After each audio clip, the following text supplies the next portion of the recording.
ఈరోజు ఖమ్మం పార్లమెంటు అభ్యర్థిగా శ్రీమతి నందిని మల్లు విక్రమార్క గారు అప్లికేషన్ పెట్టుకోవడం జరిగింది. ఖమ్మం నుంచి దాదాపు ఇప్పటికే 10-11 దాకా అప్లికేషన్స్ పెట్టినట్టుగా సమాచారం ఉంది.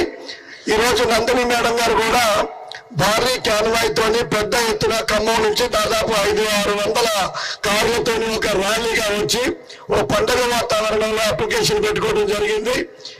అలాగే మా ఖమ్మం జిల్లా నుంచి కూడా మేము కొన్ని పేర్లు సజెస్ట్ చేయడం జరిగింది. ముఖ్యంగా ఖమ్మం జిల్లాకి శ్రీమతి సోనియా గాంధీ గారిని అలాగే ప్రియాంక గాంధీ గారిని మా ఖమ్మం నుంచి పోటీ చేయవలసిందిగా విజ్ఞప్తి చేశాం. పిసిసికి కూడా చెప్పాం. ఒకవేళ వాళ్ళు ఇద్దరు ఏదైనా కారణాల చేత మా దగ్గర పోటీకి రాకపోతే తదుపరి నిర్ణయం అధిష్టాన వర్గాన్ని తీసుకోవాల్సిందిగా విజ్ఞప్తి చేశాం. అధిష్టాన వర్గం ఏ పేరుని సజెస్ట్ చేసినప్పటికీ కూడా అప్లికేషన్లు పెట్టిన వాళ్ళలో తప్పకుండా గెలిపించి కాంగ్రెస్ పార్టీకి తెలంగాణ ఇచ్చినటువంటి దేవత సోనియా గాంధీ గారికి ఖమ్మం జిల్లా సీటును తప్పకుండా అత్యధిక మెజారిటీతో గెలిపించి ఒప్పుచెప్పడం జరుగుతుంది.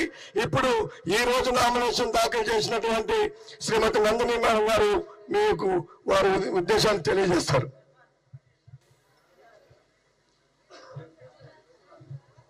అందరికీ నమస్కారం. ఇవాళ నా ఫస్ట్ డే గాంధీ భవన్లో చాలా సంతోషంగా ఉంది. ఈ పార్లమెంట్ కోసం అప్లికేషన్ ఇవ్వటానికి మేమందరు ఖమ్మం నుంచి వచ్చాము.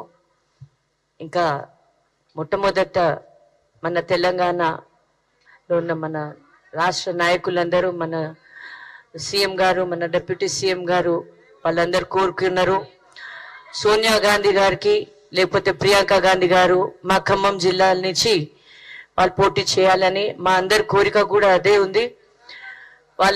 వాళ్ళు వచ్చి ఖమ్మం జిల్లాలో వచ్చి పోటీ చేస్తే మేము ఇవాళ నుంచే ఈ పని కూడా స్టార్ట్ చేసేసాము వాళ్ళ కోసము.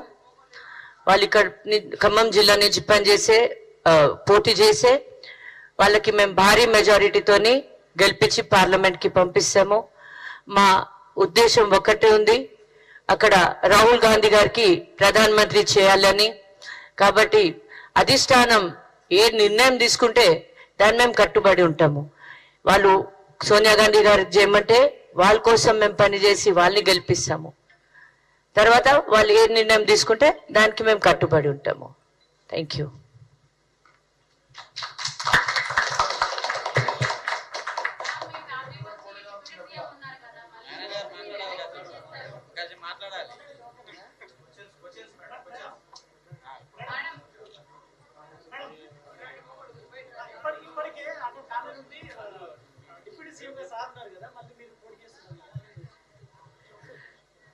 అంటే నాకైతే ముందు ఇష్టం లేకుండే, కానీ ప్రజలు, నా ఖమ్మం ప్రజలు దాదాపు 15-20 సంవత్సరాలు నేను వాళ్ళతో పాటు ఉన్నాను. ఒక ఫ్యామిలీ లాగా ఉన్నాము. కాబట్టి మీరు ఖచ్చితంగా చేయాలి కోరుకున్నారు. ఇద్దరు కలిసి చేస్తే ప్రజలకి మేము అందుబాటులో ఉంటాము. అట్ ద సేమ్ టైం వాళ్ళకి మేము ఇంకా ఎక్కువ పని చేయడానికి మాకు అవకాశం ఉంటుంది. Thank you.